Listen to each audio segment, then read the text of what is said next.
यह कहानी है दो बच्चों की जो एक गांव में रहते थे। बड़ा बच्चा 10 साल का था और छोटा 7 साल का। दोनों हमेशा आकार एक दूसरे के साथ रहते, एक दूसरे के साथ खेलते और एक दूसरे के साथ ही घूमते। एक दिन दोनों खेलते खेलते गांव से थोड़ा दूर निकल आए। अचानक खेलते खेलते 10 साल के बच्चे का पैर फिसल गया और वह कुएं में गिर गया और जोर जोर से चिल्लाने लगा। अपने दोस्त की आवाज सुनकर जब छोटे बच्चे को इस बात का पता चला तो वह बहुत घबराया।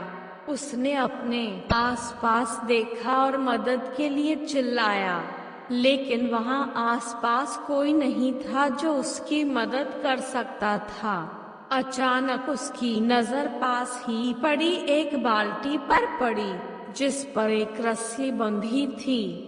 उसने बिना कुछ सोचे वह रस्सी कुएं में फेंकी और अपने दोस्त को उस रस्सी को पकड़ने को बोला। अगले ही पल वह 7 साल का बच्चा उस 10 साल के बच्चे को पागलों की तरह कुएं से बाहर निकालने के लिए खींच रहा था। उस छोटे से बच्चे ने अपने दोस्त को कुएं से बाहर निकालने के लिए अपनी पूरी जान लगा दी। आखिरकार वह बच्चा अपने दोस्त को बचाने में कामयाब हुआ और उसने अपने दोस्त को कुएं से बाहर निकाल लिया। लेकिन उन्हें असली डर तो इस बात का था कि जब वो गांव जाएंगे तो उन्हें बहुत मार पड़ने वाली है।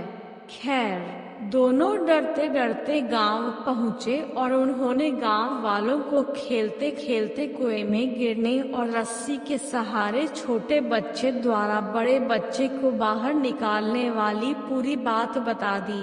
लेकिन गांव वालों ने उनकी बात पर विश्वास नहीं किया और हंसने लगे कि आखिर एक 7 साल का बच्चा एक 10 साल के बच्चे को रस्सी के सहारे कुएं से बाहर कैसे निकाल सकता है। लेकिन वहां मौजूद एक बुजुर्ग ने उन बच्चों की बातों का भरोसा कर लिया। उन्हें सब करीम चाचा कहते थे।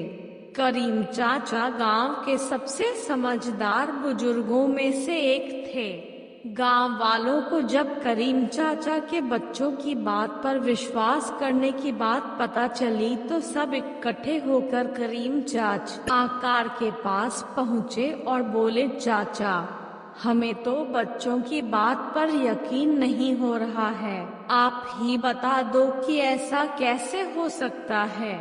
गांव वालों की बात सुनकर करीम चाचा बोले, बच्चे बता तो रहे हैं उन्होंने यह कैसे किया। बच्चे ने कुएं में रस्सी फेंकी और दूसरे बच्चे को ऊपर खींच लिया। गांव वालों को कुछ समझ नहीं आ रहा था। कुछ देर बाद करीम चाचा मुस्कुराए और बोले, सवाल ये नहीं है कि बच्चे ने यह कैसे किया, सवाल यह है कि वह यह कैसे कर पाया। और इसका सिर्फ एक जवाब है कि जिस वक्त वह बच्चा यह कर रहा था उस वक्त उसको वहाँ यह बताने वाला कोई नहीं था कि तू यह नहीं कर सकता, यहाँ तक कि वह बच्चा खुद भी नहीं।